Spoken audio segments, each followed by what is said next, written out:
우리 다 같이 요한복음 16장 22절에서 24절까지 말씀을 봉독합니다. 지금은 너희가 근심하나 내가 다시 너희를 보리니 너희 마음이 기쁠 것이요 너희 기쁨을 빼앗을 자가 없으리라. 그날에는 너희가 아무것도 내게 묻지 아니하리라. 내가 진실로 진실로 너희에게 이르노니 너희가 무엇이든지 아버지께 구하는 것을 내 이름으로 주시리라. 지금까지는 너희가 내 이름으로 아무것도 구하지 아니하였으나 구하라 그리하면 받으리니 너희 기쁨이 충만하리라. 아멘. 오늘 새벽에 오신 여러분 정말 잘 오셨어요. 한 분 한 분 모두 우리 하나님이 예비한 귀한 축복을 넘치게 받으시고 누리시고 나누게 되기를 주님의 이름으로 축복합니다. 같이 한번 따라서 해요. 예수님을 깊이 알자. 꼭 그렇게 되길 주님의 이름으로 축복합니다. 오늘 말씀의 제목은 너희 근심이 도리어 기쁨이 되리라. 너희 근심이 도리어 기쁨이 되리라. 예수님은 사랑하는 제자들에게 말씀을 하고 계십니다. 그런데 이제 시간적으로 보면은 12시간 정도 지나고 나면은 예수님은 사실 죽게 됩니다. 자, 그럴 때 어떻게 보면 인생의 가장 핵심적인 말씀, 예수님이 이제 얼마 안 돼서 죽게 되는데 제자들에게 하는 말씀이 정말 귀하고 핵심 있고 가장 중요한 말씀을 하고 계시죠. 오늘 아침에 주시는 하나님의 말씀, 즉 예수님이 하시는 말씀, 요한복음 16장 20절에 내가 진실로 진실로 너희에게 이르노니 너희는 곡하고 애통하겠으나, 즉 예수님이 십자가에 죽으시면 너희는 곡하고 슬퍼하고 애통하겠으나 세상은 기뻐하다. 그런데 우리 너희는 그 다음 같이 할까요? 너희는 근심하겠으나 너희 근심이 도리어 기쁨이 되리라. 이런 말씀을 예수님이 제자들에게 할 때에 그럼 제자들 생각에는 아니 그러면 떠나지를 마시지, 그러면은 앞으로 죽지를 마시고 우리하고 함께 하시지. 그런데 심각하게 마지막으로 중요한 말씀을 하시면서도 자, 내가 떠나게 되고 내가 그렇게 되면 너희는 슬퍼하고 울고 애통하겠으나 세상은 기뻐하고, 근데 너희들은 잠시 근심하겠으나 너희 근심이 도리어 기쁨이 되리라. 여러분, 이것은요 우리가 세상에 살아갈 때 좋은 것도 있고 여러 가지도 기뻐할 것도 있지만 세상 자체가 사실은 슬픔이고 근심이고 그게 계속이 돼요. 이 한평생 살고 난 야곱이 바로왕 앞에서 내 나그네 길이 세월이 130년이지만 내가 험악한 세월을 살았다. 이 야곱의 고백이잖아요. 모세도 우리가 연수가 70이요 강건하면 80이라도 연수의 자랑은 수고와 슬픔뿐이다. 인생이 수고하고 슬픔뿐이다. 신속기간이 우리가 날아간다. 제자들은 지금 근심과 슬픔에 쌓여 있는데 예수님과 이별을 앞두고 예수님의 죽음에 직면한 제자들이 근심하고 슬퍼하는 건 당연하지요. 사람이니까. 근데 여러분, 사람이 어떤 때 근심하고 슬퍼할까요? 사람이 무엇을 잃을 때, 또 어떤 겁니까? 정말 이별을 할 때, 오늘날 사업이 부도를 당하고 직장에 퇴출된 사람, 앞이 막막하여 슬픔에 있고 때로는 두려움에 있습니다. 사람은 뭔가 잃어버렸을 때 근심하고 슬퍼하지요. 근데 여러분, 사실은 눈에 보이는 것 여러 가지를 잃었다 할지라도 인생의 근본되는 하나님을 잃어버리면 그때는 본질적인 불안과 슬픔이 다가옵니다. 왜냐하면 사람에게 최초의 근심과 슬픔이 언제 왔냐? 아담과 하와가 에덴 동산에서 죄를 짓고 에덴에서 쫓겨났을 때, 그리고 이제는 자기 힘으로 먹고 살아야 할 때, 인생 자체가 얼마나 힘든지 근심, 슬픔이 둘러싸여 살아갑니다. 오늘날도 저와 여러분들이 뭔가 사업하는 분은 매출이 있어야 되는데, 식당 가면은 들어갈 때도 기도하고 지나갈 때도 기도하고, 하나님 저 식당 잘 되게 해주세요. 손님 잘 되게 해주세요. 어떤 때는 들어가서 앉으면 빈자리 있으면 하나님 이 빈자리 채워지게 해주세요. 속으로 기도합니다. 왜냐하면 사람들이 노력을 안 하는 게 아니에요. 열정도 있고 열심히 하려고 해요. 그런데 힘들어요. 세상 자체가 많이 힘들어요. 이럴 때는 여러분, 근심과 슬픔에 딱 붙잡혀가지고 앞을 못 바라봐요. 꿈을 못 꿔요. 힘들고 어려우면 사람이 꿈을 상실해요. 그러나 여러분은 반드시 꿈을 가지고 나가길 주님의 이름으로 축복합니다. 새벽에 오신 분은 보통 이상이잖아요. 훨씬 이상이기 때문에 꿈을 가지고, 저는 개인적으로 제가 앞으로 이런 걸 계속 기도합니다. 제 자신이 베들레헴에서 예루살렘으로, 예루살렘의 세계로, 세계에서 영혼 속으로, 저는 그거를 놓고 기도를 하죠. 자, 사랑하는 여러분, 그러면 오늘 예수님 말씀에 첫째로 너희 근심이 도리어 기쁨이 되리라고 말씀합니다. 여러분, 이게 우리 머리로 이론적으로 지금 매출이 안 나왔는데, 길이 막혔는데 이제 어떻게 월세를 감당하나, 관리비를 어떻게 감당하나, 그리고 앞으로 이렇게 보니까 점차적으로 더 위축이 되고 힘들어 가는데, 이런 염려가 있는 게 지금 사람들의 현실이잖아요. 그러면 주님은 뭐라고 말씀하냐? 근심이 도리어 기쁨이 되리라. 힘든 생활로 인해 슬픔이든 질병으로 인하여 슬픔이든 사람에게 배신을 당하고 슬픔이든 아니면 방자의 생활로 인한 슬픔이든 어떤 종류의 슬픔이든 상관이 없이 세상은 근심과 슬픔이 있지만 하나님은 그 뒤에 기쁨이 온다고 약속을 합니다. 여러분, 이 약속을 여러분의 심령에 받아내길 주님의 이름으로 축복합니다. 현실이 힘들더라도, 지금 여러분이 아멘 했잖아요. 현실이 힘들더라도 저 약속의 말씀이 선포가 되면 아멘하고 받으면 저와 여러분의 그대로 될 줄로 믿습니다. 이사야 35장 1절에 광야와 메마른 땅이 기뻐하며, 광야와 메마른 땅이 어떻게 기뻐할 수 있어요? 어떻게 사막이 볕과 같이 피어 즐거워할 수 있어요? 주님이 계시기 때문에 그렇습니다. 우리가 저 푸른 초원에 집을 짓고 원하는 대로 산다 할지라도 주님이 안 계시면 본질적인 고민과 근심과 슬픔이 다가오는데, 광야라 할지라도 사막이라 할지라도 주님이 계시면 기뻐함으로 시편 30편 5절 다 같이 합니다. 그의 노염은 잠깐이요 그의 은총은 평생이로다. 저녁에는 울음이 깃들일지라도 아침에는 기쁨이 오리다. 여러분 어떠냐? 하루가 만족이 안 되고 하루가 힘들고 그러면 저녁에 잠을 자려면 내일 근심이 생겨가지고 그냥 몸이 무겁고, 그런데 말씀하잖아요. 저녁에는 울음이 깃들일지라도 아침에는 기쁨이 오리로다. 주님, 그 말씀이 내게 그대로 임할 줄로 믿습니다.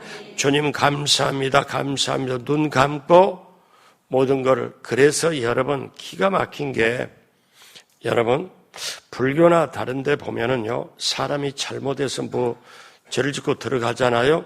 그러면 액땜을 한다고 그래요.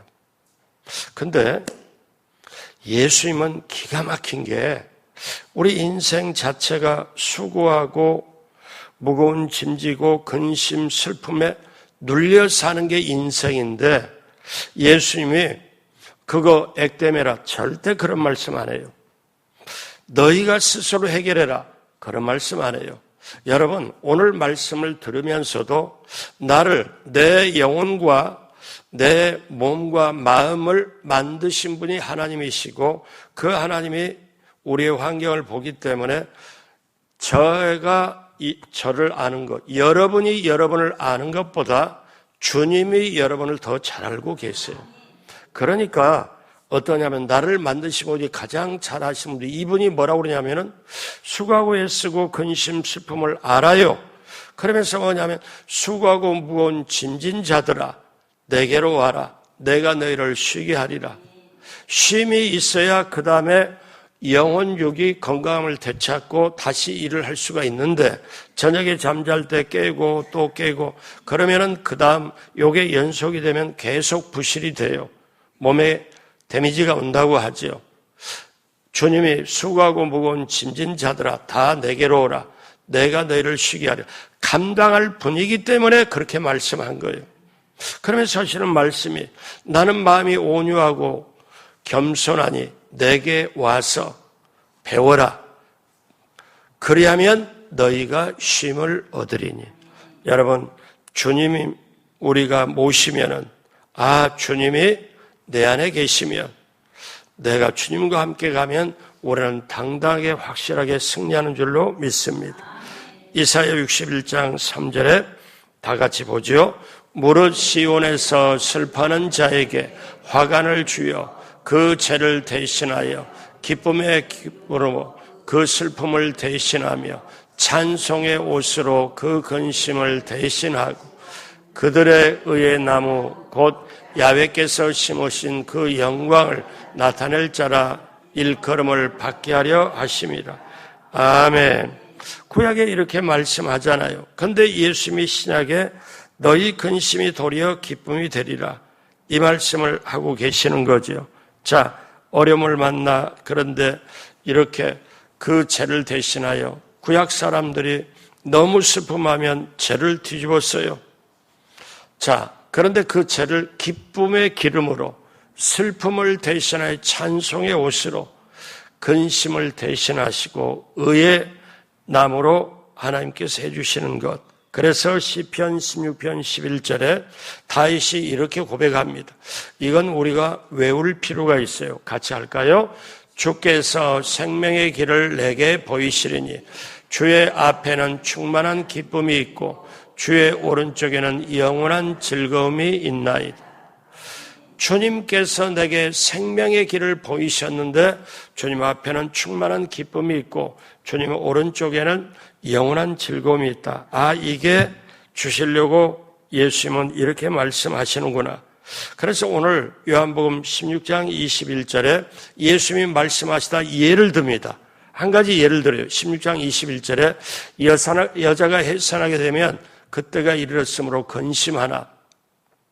해산할 때, 분만할 때 얼마나 고통이 있을까, 얼마나 힘들까, 이거를 근심하나.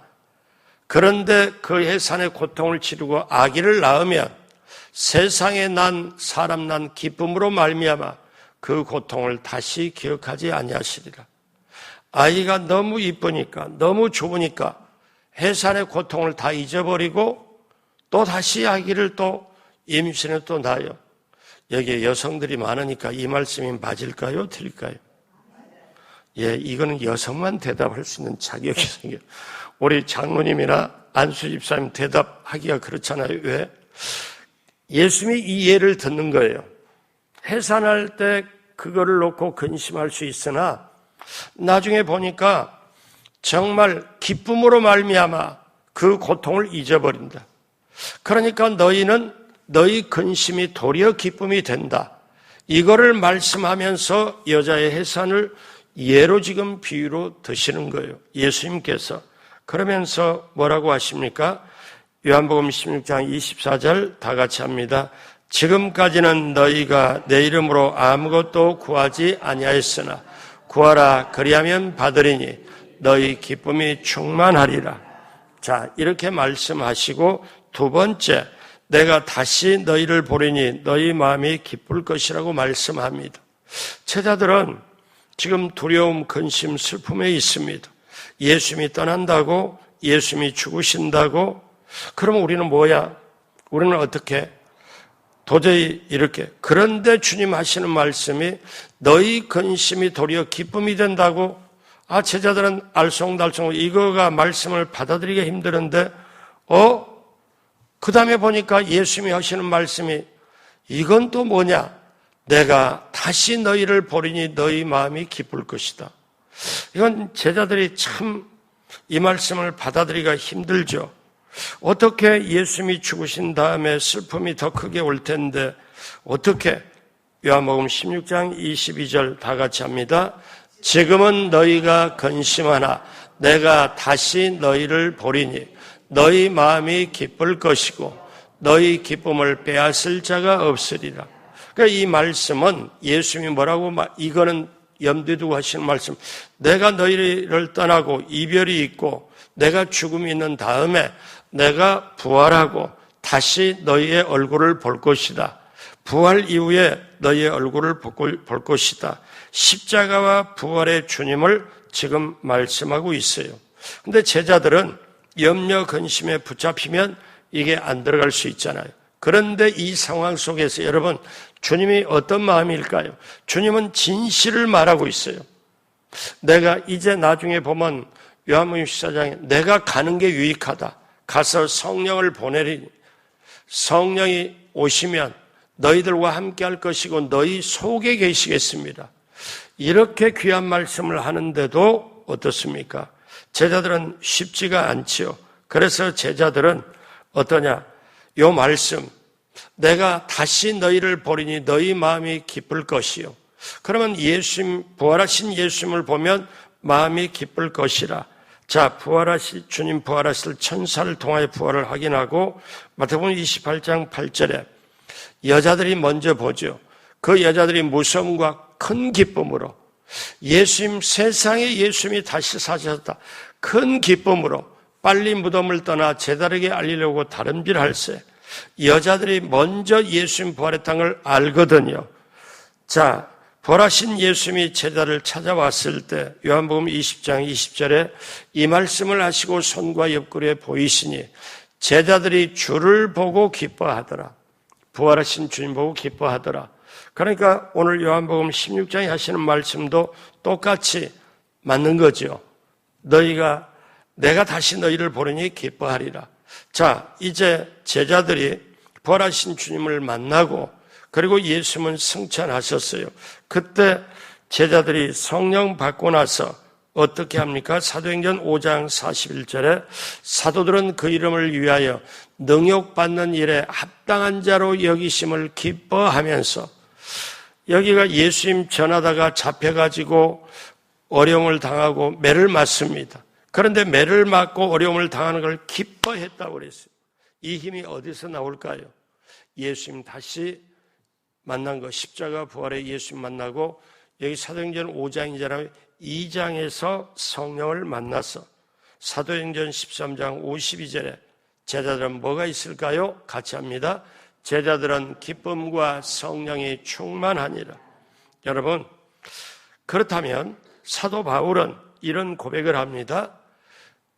복음 전하다가 엄청 얻어맞기도 하고 기절도 하고 죽음을 피하기도 하고 그럴 때 고린도후서 12장 10절에 그러므로 내가 그 다음 같이 합니다. 그리스도를 위하여 약한 것들과 능욕과 궁핍과 박해와 곤고를 기뻐하노니 이는 내가 약한 그때의 강함이라. 주님이 내 안에 계심을 알고 성령 받고 나서 보니까 예수님을 위해서 핍박당하는 게 오히려 기쁨이다. 오늘 본문 요한복음 16장 22절 다시 볼까요? 지금은 너희가 근심하나 내가 다시 너희를 보리니 너희 마음이 기쁠 것이요 너희 기쁨을 빼앗을 자가 없으리라. 이 안심과 이 기쁨과 가지고 우리는 세상을 이기는 게 그리스도인 줄로 믿습니다. 세 번째, 아버지께 구하는 것은 내 이름으로 주시라고 말씀하십니다. 요한복음 16장 23절 그날에는 너희가 아무것도 내게 묻지 아니하리라. 내가 진실로 진실로 너희에게 이르노니 그 다음 같이 합니다. 너희가 무엇이든지 아버지께 구하는 것은 내 이름으로 주시리라. 하나님은 얼마나 귀한 거예요. 예수님이 말씀해요. 여러분, 제가 이런 질문 하나 드릴게요. 예수님은 지금 제자들에게 대책이 있는 분입니까? 없는 분입니까? 제자들에게 떠나면서 우리 이런 거 있잖아요. 부모가 1박 2일 떠나거나 2박 3일 떠날 때 자식하고 떠나지 못할 때 입시생을 놓고 두고 할 때 엄마가 밑반찬에서 냉장고에 이렇게 두놓고 이렇게 먹을 건 이렇게 준비해놨으니까 밥도 여기서 해서 담아놨으니까 데워서 먹으면 된다. 다 준비 다 해놓고 아들은 먹기만 하면 돼요. 데워서. 부모가 다 준비를 해요. 또 어디 동남아나 아니면 유럽에 여행을 갈 때 일주일이나 10일 여행을 갈 때 다 필요한 것 다 미리미리 대비해놓고 다 갑니다. 그게 우리네 부모고 정상이잖아요. 자식은 몰라도 그렇게 하잖아요. 예수님이 십자가에 내가 고통을 당하고 죽게 되고 부활을 하게 되고 이렇게 될 때 성령이 오시는 것까지 다 내가 가서 전부 대책이 있는 분이고 그렇게 하면서 예수님이 뭐라고 말씀해요? 자, 너희가 지금까지는 구하지 않았으나 예수님과 같이 있으니까 구할 필요가 없죠. 왜? 예수님과 같이 있으니까 예수님이 다 해결을 하는데 필요한 거 주세요. 그럴 리가 없죠. 너희가 지금까지는 구하지 않았으나 자, 지금부터 내 이름을 줄 테니까 내 이름으로 구하면 아버지께서 주신다. 이 대책을 확실하게 주시고 그래서 예수님은 이름을 내놓습니다. 예수님의 이름을 의지하며 예수님의 이름으로 기도할 수 있다는 것은 저와 여러분의 최고의 특권인 줄로 믿습니다. 그러니까 우리가 예수님의 이름으로 기도하잖아요. 그리고 엊그제 주일날 제가 여러분께 강조를 했지만 여러분 앞으로 새벽에 나오시는 여러분부터 말씀 한마디 한마디가 약속 말씀이 떨어지면 아멘으로 받으세요. 속으로 하지 말고 입술로 하면 그러면 그 약속의 말씀을 내가 받으면 약속의 말씀이 그대로 이루어져요. 좀 쉽게 말하면 인생은 딱 두 가지입니다. 받는 것과 주는 거예요. 가만히 보세요. 열심히 일해가지고 돈을 벌어요. 그리고 자식들 앞길을 위해서 준비를 해요. 가만히 인생 보면 두 가지로 인생이 추구해요. 받는 것과 주는 거예요. 자식들에게 사랑과 모든 걸 다 주기 위하여 우리는 벌어야 되고 받아야 되고 그러면 영적으로 보면은 하나님이 주시는 말씀과 축복을 넘치게 우리는 받아야 되고 받은 것을 우리가 누려야 돼요. 즐거움과 기쁨으로 누리고 그것을 나눠줘야 돼요. 여러분 받기만 하면 썩어버립니다. 냉장고에 음식을 아깝다고 해서 언제 뭐가 이제 계속 두면 얼어도 부패가 돼요. 나중에는 못 먹게 돼요. 그래서 여러분 인생은 받는 것과 주는 거다. 크게 보면. 그런데 어떻게 받냐? 아멘으로 받아요. 이거를 제가 우리 경제가 힘들고 영적으로 사람이 그래서 작정하고 엊그제 주일 설교를 준비해서 처음으로 아멘 신앙이 뭐냐? 하나님이 약속한 걸 그대로 이루어질 걸 믿고 아멘. 진실로 그렇습니다. 그러니까 좀 쉽게 말할게요. 아멘 하는 사람이 신앙이 좋은 거예요. 제가 꼭 이렇게까지 얘기를 해야 되겠어요. 네? 그러니까 지나고 보면은 뭘 따지고 어쩌고 뭐 이렇게 굉장히 좀 이론적이고 괜찮은 것 같은데 아니에요. 시간이 지나보면 하나님 말씀은 그리스도 안에서 그저 이해가 된다. 그러니 아멘밖에 없다. 예수님도 하나님께 이해가 되고 아멘하고 하나님 뜻대로 해서 예수님이 뜻을 이뤘는데 그러면 내가 예수님 모시고 살아가는데 굶겠냐? 예수님 모시고 살아가는데 내가 아프고 힘들고 올지라도 과로로 올지라도 어떤 거로 올지라도 이거 못 이겨내겠냐? 여러분 이거 그러니까 우리가 살아갈 때 생로병사가 있고 희노애락이 있고 흥망성쇠가 있고 생사화복이 있고 이게 인생이잖아요. 근데 내 힘으로 가려고 하니까 이게 안 돼. 그래서 내 안에 예수 모시고 가는 거. 이거를 적극적으로 주님이 엊그제 말씀한 것처럼 내 안에 거하라 이 말씀을 하시고 오늘은 너희가 분명히 근심을 당해 너희가 그러나 그 근심으로 잠깐 근심하겠지만 그 근심이 도리어 기쁨이 되리라. 베드로가 다윗의 시를 인용해서 성령 받고 사도행전 2장에 성령 받고 나서 보니까 하늘의 권능을 받고 보니까는 겁나는 게 없어요. 그래서 과감하게 설교하면서 다윗의 시를 인용하면서 사람들에게 설교를 합니다. 사도행전 2장 26절에서 28절 천천히 다 같이 합니다.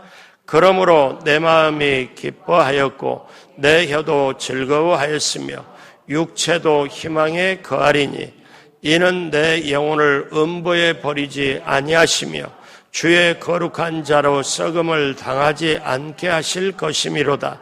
주께서 생명의 길을 내게 보이셨으니 주 앞에서 내게 기쁨으로 충만하게 하시리로다. 아멘. 그러므로 여러분, 이 베드로가 이 말씀을 설교하고 그 다음에 첫 번째 베드로가 성령 받고 나서 기적을 어떻게 봅니까? 베드로가 나면서부터 앉은 하반신 장애자를 일으켜 세우고 고치잖아요. 어떻게?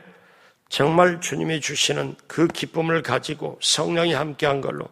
그래서 여러분 늘 우리가 세수하고 아침 저녁에 얼굴 씻듯이 우리가 마음을 씻고 회개하고 성령의 충만함을 구해야 돼요. 그러면 성령의 충만함을 구하면 그 힘으로 세상에 근심된 일을 만날지라도 그 성령을 통하여 주님 때문에 기뻐할 수 있는 줄로 믿습니다. 그래서 빌립보서 4장 4절에 주 안에서 어떻게 해요? 항상 기뻐하라. 내가 다시 말하노니 기뻐하라. 자, 우리가 잘 아는 말씀이 있죠. 데살로니가전서 5장 16절로 18절 다 같이 합니다. 항상 기뻐하라. 쉬지 말고 기도하라. 범사에 감사하라. 그것이 그리스도 예수 안에서 너희를 향하신 하나님의 뜻이라. 여러분, 지금 근심 있고 슬퍼하는 일이 앞에 있어요. 그래도 하나님 주님으로 인해서 기뻐합니다. 하나님으로 인해서 기뻐합니다. 하나님이 약속의 말씀을 주셨습니다. 너희 근심이 도리어 기쁨이 되리라. 지금은 슬프고 근심이 되지만 이 약속의 말씀을 내가 아멘으로 받아들이니까 오히려 이 근심이 도리어 기쁨이 될 걸로 믿습니다. 하고 기도하면 어떻게 해요? 근심의 슬픔이 기쁨으로 바뀔 줄로 믿습니다. 그래서 우리가 할 수 있는 것은 상황을 보고 기뻐하고 상황을 보고 그 현실을 보고 무조건 기뻐하고 슬퍼하고 그러지 말고 주님으로 인해서 주님을 만남으로 주님을 모심으로 기뻐할 수 있는 것, 이것이 현실과 모든 것을 이겨내고 그래서 항상 기뻐하고 쉬지 말기도 하고 범사에 감사라. 이 세 가지가 이것이 다 같이 따라서 합니다. 그리스도 예수 안에서 나를 향하신 하나님의 뜻입니다. 아멘. 오늘 하루도 기쁜 날이 내 앞에 오겠네. 이거를 딱 간직하고 오늘 하루도 승리하게 되길, 이 한 주간도 승리하게 되길 주님의 이름으로 축복합니다. 기도하겠습니다. 하나님 아버지 감사합니다. 너희 근심이 도리어 기쁨이 되리라. 우리는 아멘으로 받습니다. 우리가 생활의 현장에, 가정에서, 자녀 앞에서, 그리고 직장에서, 사업장에서 어느 곳이든지 항상 기뻐하고 쉬지 말고 기도하고 범사에 감사하는 이 마음, 이 고백을 그대로 주님 모시고 실천할 때 바로 하나님의 뜻을 실천하게 되므로 우리는 영혼이 잘되고 범사를 강건케 되고 생명을 얻되 풍성히 얻고 나누는 놀라운 축복의 역사가 오늘 하루에도 넘치게 임하게 될 줄로 믿습니다. 오늘 새벽에 와서 일용할 양식을 받았습니다. 오늘 또 주님과 함께 기쁨으로 세상을 이기는 우리 모두가 되게 하여 주옵소서. 감사하며 예수님의 이름으로 축복하고 기도드립니다. 아멘.